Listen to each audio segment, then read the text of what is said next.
these are all sold.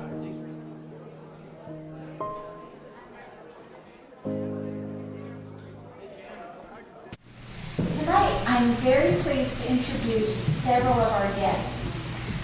Tim Miller, who is here. He's the owner of the Blowing Rock Frameworks and Gallery, and he's here with his wife, Diane. Also, with his business associate, Alex Cerelius. I think I said that right. And Tim's going to be discussing a local treasure, Elliott Daingerfield, and his connection to our North Carolina mountains. I'm also pleased to point out, introduce, say hello to Joe and Virginia Delaney. As you know, Joe is Elliott's grandson. And is Dane and Anna here? Right here. Oh, there they are, his son and daughter-in-law. So thank you for being here. But I want you to know that Tim Miller is also a local treasure. He's originally from Boone and had the opportunity through business to do extensive traveling before returning to our high country. And as a result of his travels, he became an art connoisseur and collector. And this led to his interest in framing. He's now a certified picture framer, and after a trip to London, acquired the prestigious title of Guild Certified Framer, which is sort of like the PhD of framing. His gallery is next to our very humble but loved Food Lion, and it's worth a visual treat every month because they rotate their artists at least monthly, and it's always wonderful. Elliott Daingerfield, as you know, is one of Blowing Rock's most famous resident, or our most famous resident artist. He spent many summers in our area, and he had 3 homes here, the most famous of which is West Globe. And while he was in our area, he instructed artists in painting, and from the United States and abroad. Especially for this evening, it's important for us to know that Tim is one of our nation's authorities on Elliott Daingerfield, and he has placed over 176 Daingerfield paintings since 1994. And tonight, he'll be sharing a brief history of Elliott Daingerfield, why he came to Blowing Rock, and some of the points that make his paintings so coveted. And as you know, our tradition is to have our presentation last roughly 45-ish minutes, and then we'll have a question and answer session, so save your questions. So with that, I give you Tim Miller.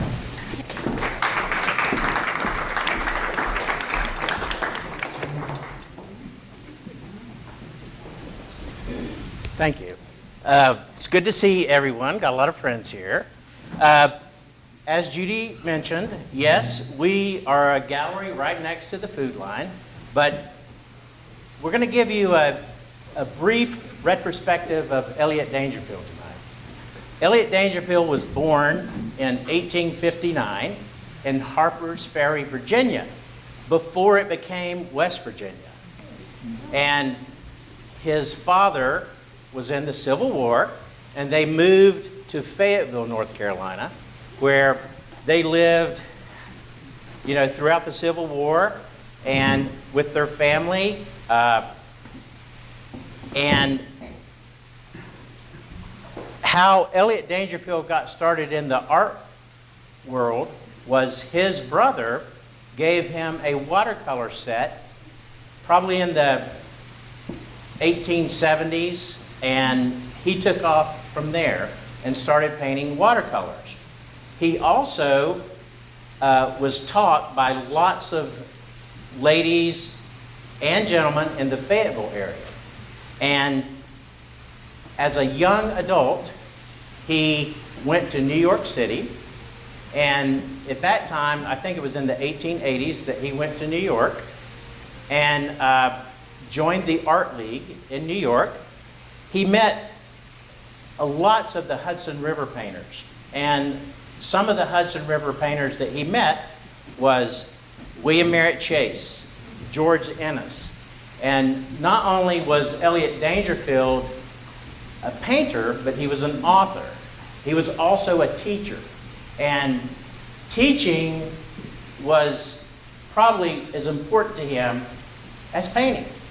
Now, When Elliott Daingerfield developed diphtheria in the 1880s, and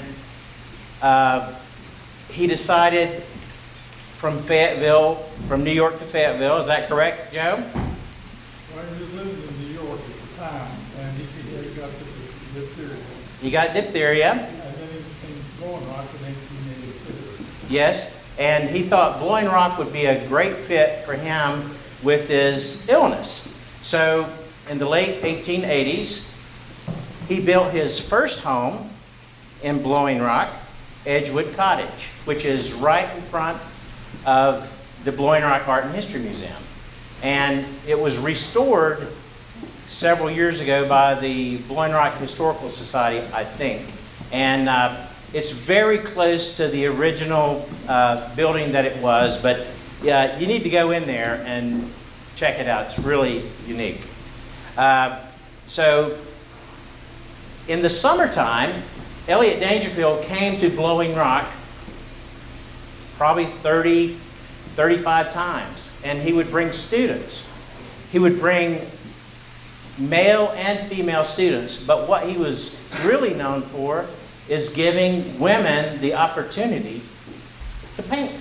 When in the 1800s, there wasn't a lot of women painters, and he truly encouraged women to paint.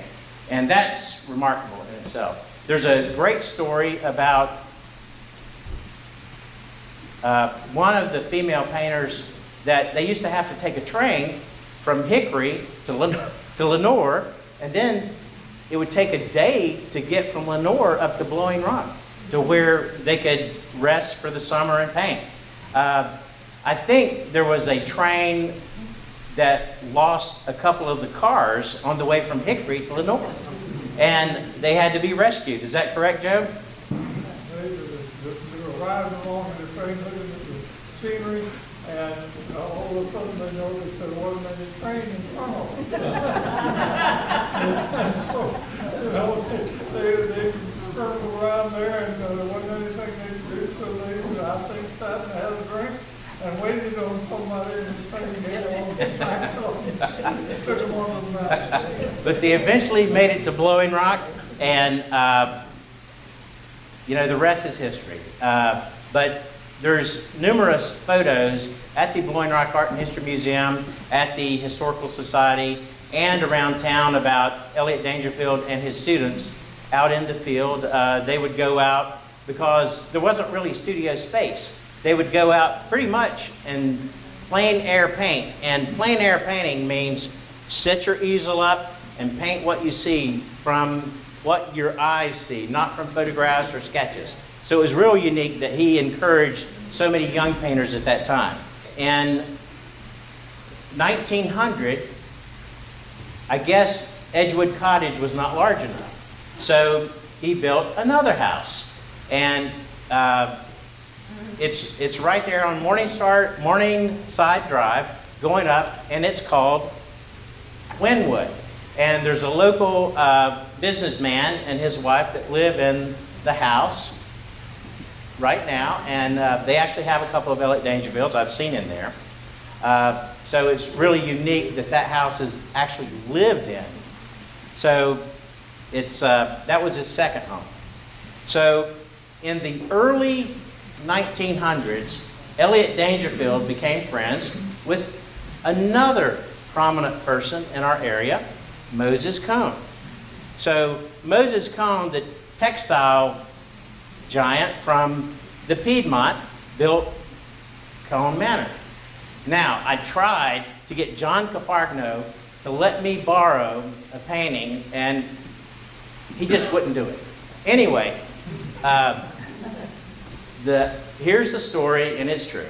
So, Moses Cone gave Elliott Daingerfield either a bucket or a box of apples. And it really impressed Elliott Daingerfield. So, what did Elliott Daingerfield do? He painted Moses Cone a painting, a still life. And we don't have the painting, but John at the Hickory Museum of Art has the painting. It's in their permanent collection.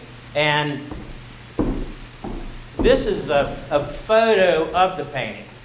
And I encourage anyone that has a little bit of time, if they're passing through Hickory, and the museum is open, of course, to stop in, and I'm sure they would show it to you. But it's pretty spectacular. So, another interesting time was the Green Park Inn had already been built by the time that Elliott Daingerfield came to Blowing Rock. So a gentleman named Robert Hayes Gore built not only the Green Park Inn, but lots of larger hotels up and down the Appalachian Mountains. So Elliott Daingerfield, around 1900, and we think it's 1903, painted Elliott Daingerfield painted the Moses Cone Lake down there in its early years. And the large painting here is that painting. And Joe and I have talked about it a little bit, and we think that the lady standing there is Elliott Daingerfield's wife, Joe's grandmother, and either it could be either Joe's mother or his aunt, Marjorie or Gwendolyn. But it's a remarkable painting. It was in Mr. Gore's private collection in Williamsburg, Virginia for 115, 20 years. A long time. So we got it 2 years ago, and a collector here in Blowing Rock purchased it, and they are big Elliott Daingerfield fans. And just to let you know, the frame that's on that is from a company that went out of business in 1935, 38, Newcomb Macklin. They were Chicago frame makers, and that frame was made to withstand time. It's probably 20, 22 karat gold leaf. It's hand done. It's made like, I'm a frame maker, and Alex is a frame maker. We try to build our frames to last. This thing will last. And they went out of business, but that is the original frame from all the information that we have on it. So it's pretty spectacular. Now, just to let you know, we have a Robert Kraft painting. He was a 19th century painter. We have one of his paintings in our home, Diane's home and mine, and that Newcomb Macklin frame is worth way more than the painting. I think the painting's like a $5,000 or $6,000 painting, and the frame's worth $10,000. So, it's just a prestigious frame. So, anyway, besides this painting, what we did a little research and found a photo of this scene right here. So when I'm finished, please come up and look at the photo. But we think that Moses, the Cone Mansion is up in here somewhere, but that's definitely Bass Lake, the turn of the century. So it's pretty cool that we have the two together.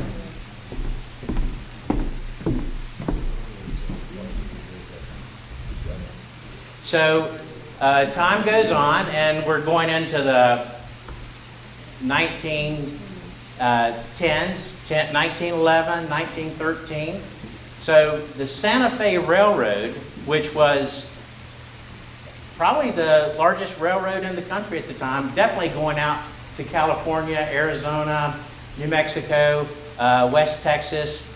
The Santa Fe Railroad really wanted more revenue. So how could they produce more revenue? They could entice merchants on the East Coast to try to sell things on the West Coast, or vice versa. So the Santa Fe Railroad hired Elliott Daingerfield and other well-known painters to take the train and paint along the tracks. Not along the tracks. They would stop and 110 years ago it was quite different. Who knows how long they really stayed in each place? It could have been a couple of days, a week. We don't really know that. But they did stop at different spots along the Santa Fe Railroad and probably on the spurs going off in different directions as well. So this painting is of the Grand Canyon. And this was painted either the 1911 or the 1913, probably, this is actually a sketch painting on panel to make a larger painting. But in my opinion, I think the Grand Canyon paintings that Elliott Daingerfield did are the brightest, and they just grab you. And the Hickory Museum of Art 2 or 3 years ago did a really nice job, and it was Grand Canyon, Grandfather, but they had, I think, 40 paintings. I think Joe has the best painting. It's a Venice painting. But anyway, I think the Grand Canyon painting that they had at the Hickory Museum of Art, which belongs to the North Carolina Museum of Art, and I've seen it down there several times. I think it's just an incredible painting. It's breathtaking. And if you've ever been to the Grand Canyon and you see the sun coming in the different colors, it just captures it. Beautiful. So I suggest, if you haven't seen that at the North Carolina Museum of Art, look at that painting if you get a chance. And you also must look at the little still life of the apples that's at the Hickory Museum of Art. I'm sure they would love to show it to you. So 1917, that was when he finished his last home in Blowing Rock, which is Westglow. It's Westglow Spa now, but it was named Westglow because I think probably everyone here has been there. And if you can see a sunset and see the mountains in the distance, there's a serious Westglow, and I'm sure that's how he came up with the name. But it's now a spa, and I don't think the restaurant's open right now, but it's a great restaurant. Bonnie and Jamie Schaefer purchased it 12, 15 years ago and have done a remarkable job on collecting Daingerfields. And Westglow has some really nice Elliott Daingerfield paintings in there. So I would advise anyone that is interested in Elliott Daingerfield to go out there and look at those paintings as well. Okay, in 1918, he painted the Madonna of the Hills, which is in St. Mary's Church in Blowing Rock, and I hope everyone has seen that, but it's also a breathtaking painting, just incredible painting. Now, a little bit of fact as far as Elliott Daingerfield goes. Not a lot of artists, even in today's time, in the 21st century, can make a living as an artist. It's a tough job. So he made a nice living throughout his adult life as an artist. Now, in 1920, there was a painting, The Genus of the Canyon. And that painting sold for $15,000. And at that time, that was the highest grossing painting of an American artist of all time up until then. Now, in today's money, that painting, if you took that $15,000 and you go 100 years later, that painting will be $205,000. So, in other words, in my opinion, you should buy a painting because you like the painting and you love the painting. But it's awfully nice to know that that painting is going to hold value, and whether whether you want to sell it, whether you want to donate it to Brahm, or if you want to let your children, grandchildren inherit it. Just trust me, those paintings hold their value. So,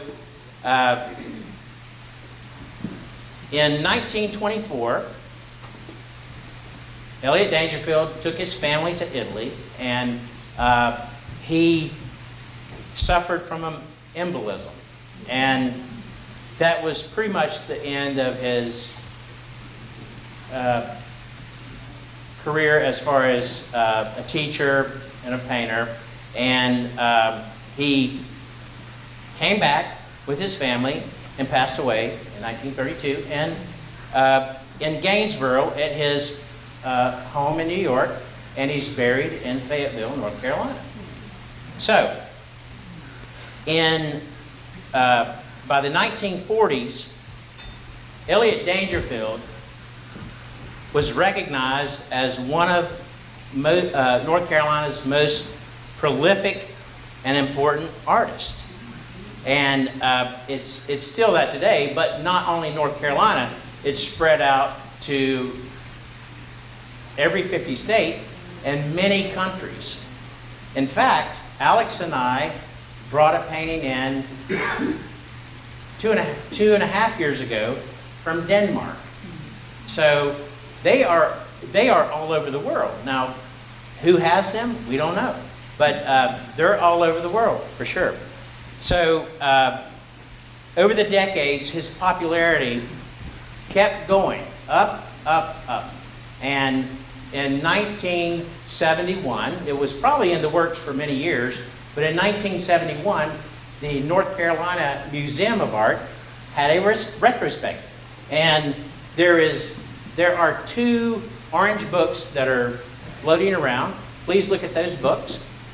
Those books are very rare.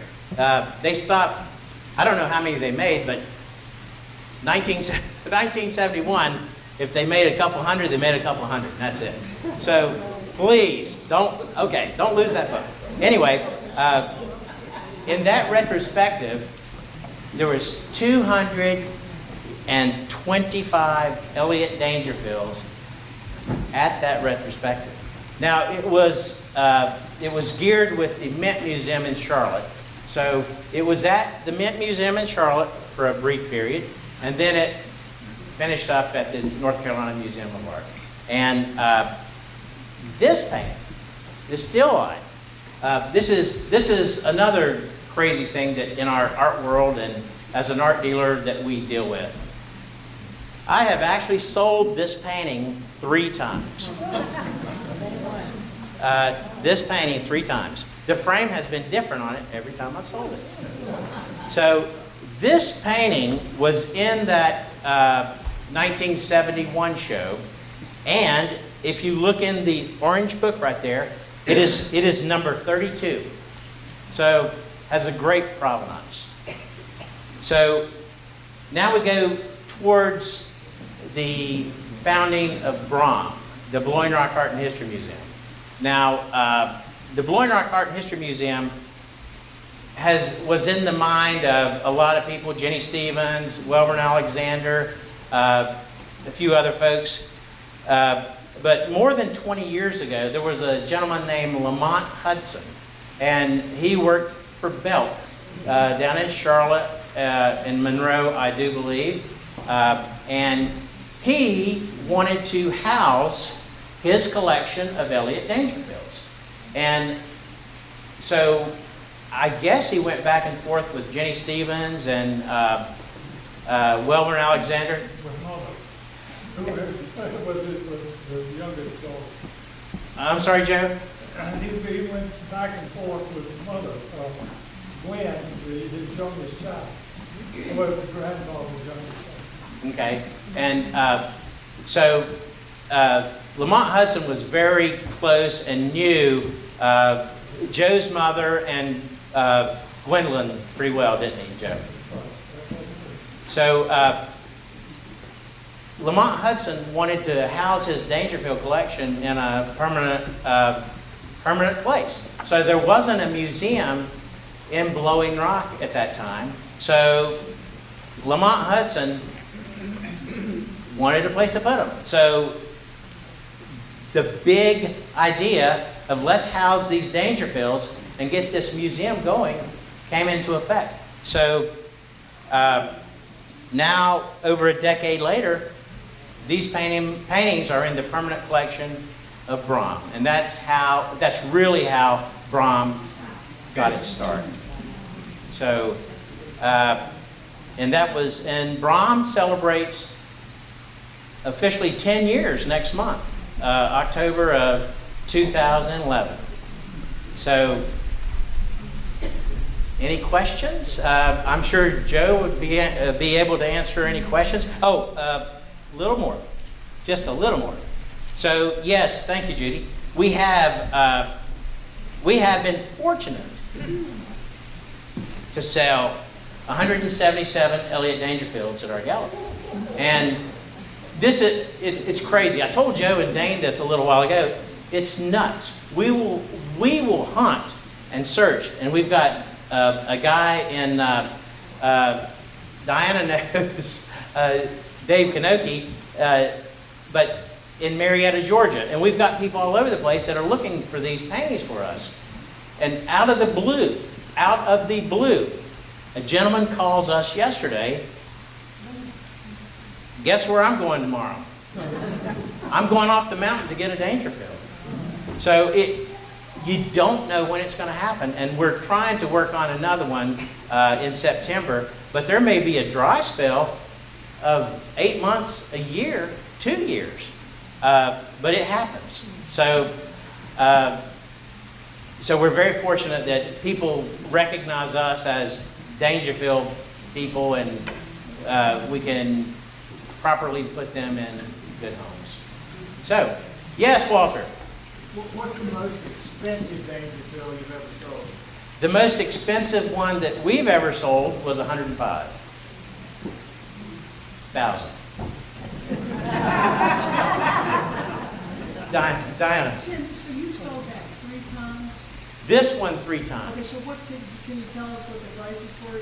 No? I'd rather not. I wasn't sure. Nah, but I'll tell you what. It sold more each time. Every time it sold for a little more. Yes, Virginia. I have a question about the Philadelphia 10 and Elliott Daingerfield. Do you know anything about that? Yes. The Philadelphia 10, in the beginning, were 10 women that lived in the Philadelphia area and were painters. And like I said earlier, I guess women painters weren't recognized, or like, oh, I'm not going to teach that woman. But I know that Elliott Daingerfield taught the Philadelphia 10. And in Blowing Rock, right here. And I would imagine most of that was from Linwood, and then they would go out. And believe it or not, if you history buffs in here, 221 used to be called Yanalasi Trail. And it may still be called Yanalasi Trail. But he would take them out there. Also, where Mayview Manor, the old hotel was, he would take them down in there off of Yanalasi Trail and paint the scenes down in there. Yes? Will you tell the story about the one from Pebble Beach? Oh, well, I need you all to sign a waiver before I'm going to disclose that one. Okay, so we own 6 Daingerfields, Diana. 5 years ago, 6 years ago. It was right when I started working. So I'll say 6 years ago. So 6 years ago, this place out in Carmel was, no. It was in Oakland, California, not Pebble Beach. I think they found it. They may have found it at Pebble Beach. Listen to this. Good story. The person that owns this painting wants this painting that I'm going to talk about so bad, he said, whatever the price. Whatever the price. So, anyway, Clar's gallery, auction house in Oakland, called me and said, look, we've discovered a Daingerfield. And I went, really? And he explained how they found it. A lady inherited this mirror. Joe has seen it. A lady inherited this mirror. And so we didn't think much of it. And he said, look, there was something on the back of it sticking out. So we investigated it, put it in our table, and come to find out, it was an Elliott Daingerfield. So, and he thinks that the mirror was the painting was taken out of this frame, a mirror was put in it because they didn't like the painting, and it had stayed that way for possibly 70 years. And it's not a Newcomb Macklin frame, but it's a hand-carved frame, and I would think it's not 22 or 24 karat, it's probably 18 karat gold, but it's truly a hand-carved frame. So, we own it. Yes? Can you talk about the frame on the Grand Canyon piece? Is it a value? Well, the frame on the Grand Canyon piece, it's really hard to say that that's the original frame. I know, and we know that it's around the edges, it's plaster, and that was common because to carve that would be almost impossible. To say that it's the original frame, I can't say that, but it's just a decorative period frame. It's an old frame, but I don't know if it's the original one. Yes? Am I remembering correctly, is there a room at the Augusta, Georgia Museum dedicated to Daingerfield? At the Morris Museum? Morris Museum, I could, Uh, Joe would probably be better to answer that question. Joe, I've been to the Morris Museum only one time, but is there a room at or a spot at the Morris Museum that's dedicated to Elliott Daingerfield? I don't know that there is a specific spot, but there may well be, but they do have a sizable collection, and probably 18 or 20 paintings of that size almost. I mean, they have a lot Big of ones. sizable paintings, and concerning the frame, there was a frame maker who made these frames by hand, and who lived, or his business was not far from where Grandfather lived, and Grandfather would go to him and talk with him about a frame, and he would do a frame according to the specifications that Grandfather decided. Very interesting. Do these museums ever sell, like Mark, I've seen the art? Well, Betsy, Can I ask you to repeat the questions so everybody can hear them? When somebody asks a question, if you'll just. oh, I'm sorry. I'm sorry. This is my first time in front of a live audience. Okay. What was that question again? I'm sorry. Do the museums ever sell? How do they handle their inventory? Well, I think after a certain number of years, the question was, does a museum ever sell their collection? You know, it does happen. After a certain number of years, I think the museum board can vote on what to liquidate. And I know it wouldn't be a good situation if you donated a painting and they sold it pretty quick. But it does happen. Not in a real fast manner, though. Well, normally it's a permanent collection, you've got your different categories of paintings within a museum. In your permanent collection, you cannot sell. So you have different categories. Correct. There's a lot of different scenarios with that. And just to make a brief statement, this painting of the Still Life to Apples is in the permanent collection at the Hickory Museum of Art. Joe Cavargno, I know him personally. They borrowed 4 of our paintings for the Daingerfield exhibit down there, and I consider him a friend. He said, we don't even let it leave this building. So I would promise you that they would never sell that painting. Yes, Virginia? Are these your paintings? No. Virginia asked if these paintings were mine. No. This painting belongs to someone in Boiling Rock, a private collector. So does this one, the Grand Canyon, and the name of the big one is called the Happy Mother, and it belongs to a family here in Boiling Rock. So Don and I have 6 Elliott Daingerfields that we've acquired, but these are not them. Yes, Joe. The thing I should comment, you were talking about the museums that have the paintings, but also the National Gallery and the Metropolitan both have Daingerfield paintings. So we've got paintings done by own Boiling Rock artists that are nationally recognized. Here's one story I will tell you, confirming the national recognition somewhere, private building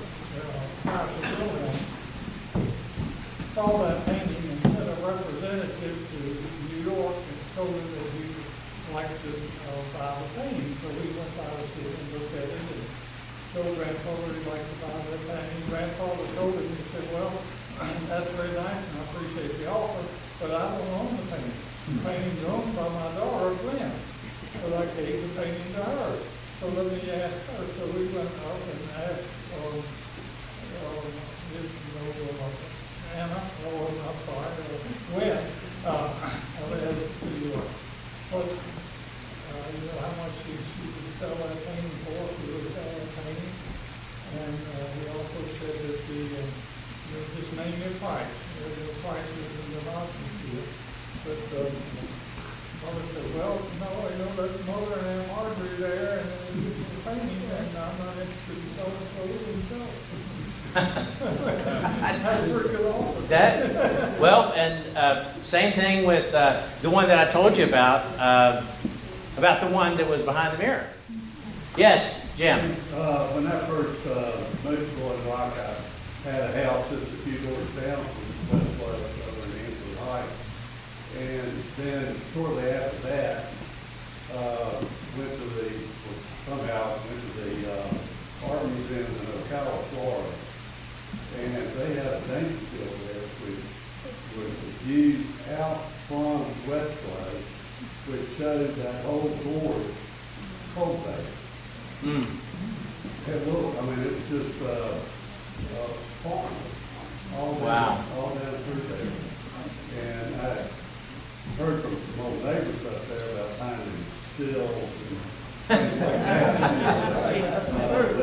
I just wondered if that was truly representative of what was there at that time. Wow. Great story. Thank you, Jim. Anyone else? Yes, did Daingerfield go through different periods of motion? Yes. Like Philip Moose when he was brown and gray and black, and the next thing you know, he's pastel. The question was, did Elliott Daingerfield go through different stages? He went through a lot of stages of painting during his lifetime, and the very first painting that he painted was a portrait. Wasn't it, Joe? A portrait. And incredible to start off as a portrait, to paint a portrait. I mean, I don't mean to offend anyone. There's portrait painters out there now that charge an arm and a leg that still can't paint a portrait. And his first painting was beautiful as a portrait. And then when he went to the Art League up in New York, I'm sure that the man had to gain knowledge of. I mean, every word he understood, or it stuck with him. So everything that he was taught as far as a painting career stuck with him. But he went through the different stages. He went through a mythological, a religious stage, landscape, nudes. There are nudes. There's paintings of structures. Just a wide range of paintings from pastel to sketches to watercolors. We have 2 watercolors to oil. And, the man was truly talented. Yes, sir. You mentioned Wynwood. We have the painting of Wynwood done by Daingerfield, and it's called Through the Vine. which is Joe's mother and grandmother, and a babe in arms who you don't quite know who that is. And it was it's the house that Mark Crumpler Yeah, now lives in, and why he's named both of his antique stores, Wynwood downtown. Yeah. And Wynwood too. Yeah. Wynwood, great story. Some of his students were Edith Howard, Helen, help me, Joe. Helen McCarthy, Teresa Bernstein. He influenced some prominent women artists. And unfortunately, we had several years ago, and I'll mention her name, I don't think it would matter now, but Janet Wilson, that was part of founding of Brahm. Janet Wilson was probably